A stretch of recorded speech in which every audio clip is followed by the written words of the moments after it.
Well, we're back here at house 142, and I'm going to spend some time today working on the shop with the help of Colton. But one of the things that's going to happen is this door is going to come out and get walled over. The intent being to just turn this into a solid, solid wall. It kind of looks like there used to be a deck or something on the back of here, which would make sense, except you have to go down on the inside as well. So this door it's just illogical to have there. So the door itself, like the actual physical door, is going to go over there, at least temporarily. So that board is coming out. And the other thing that we are repairing today is a hole in the wall. So as you can see, we've got the door from the outside over here. That's where that door is going to go. I think it'll fit anyways. Hope it does. And that'll be just temporary until I can get a new whole door.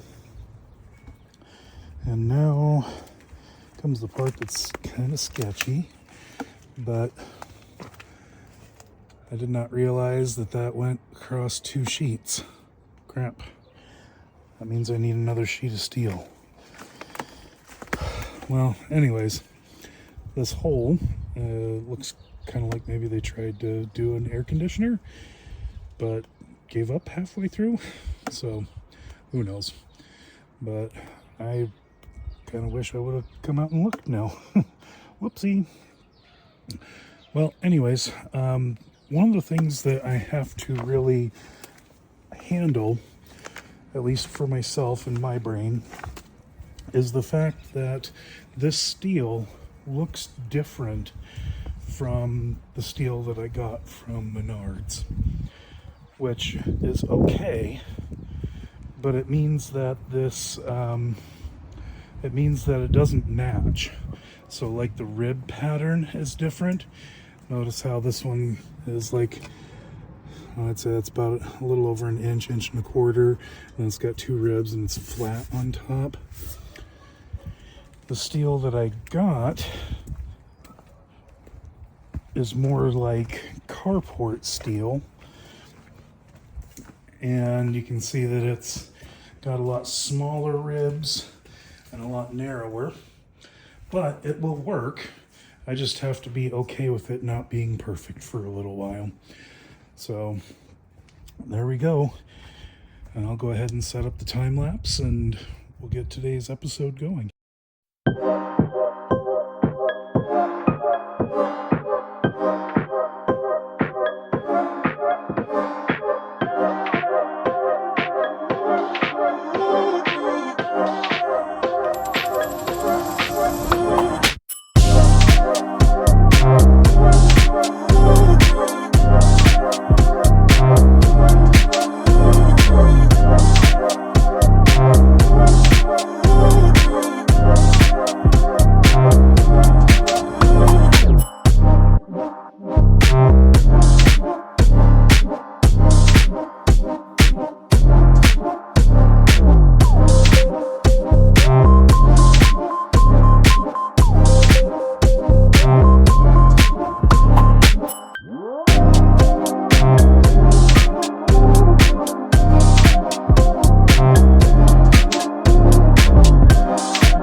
Well, I needed to do a voiceover because when I recorded this, the wind picked up and I wasn't able to save the sound. But what we're looking at here is the finished wall. And the thing that I'm really happy about is that even though the rib pattern is different, if you're just walking by and not paying a ton of attention, it doesn't look that different. Like it blends in well enough. We also have a functioning door, which is pretty sweet. And then we patched up that hole in the wall using the offcuts from the steel around that door that we eliminated. So pretty happy about that. And then I think the next step will be to put in a garage door opener. There's already one in here, but I bought a Chamberlain from Menards, and my hope is that I can actually just do a direct swap of the motor unit because the one that's in there is actually a Chamberlain as well, both chain drive. So I am really, fingers crossed, hoping that I don't have to put in a new track. That would be pretty sweet. Going around to the outside, this is where the audio got really bad from the wind, but here we have a functioning door. I tried to paint over some of that graffiti, but as you can see, it's pretty dark, so it's going to take a couple more coats. And it's definitely not a perfect fit, but as you can see, it is locked, it works. If a person's going to get in there, they're going to have to actually try a little bit. So that's definitely a step up from where we were.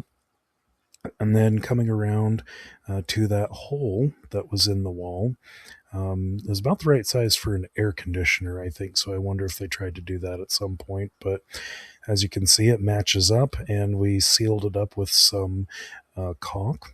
So it's not going to be perfect. But hopefully it'll be rain tight enough that we don't have to worry about a ton of water infiltration. So I think that about does it for today. We took about 5.5 hours, including lunch and a trip to Menards. So, not a bad day's work at all. So, that's going to do it for episode 6 of Renovating House 142.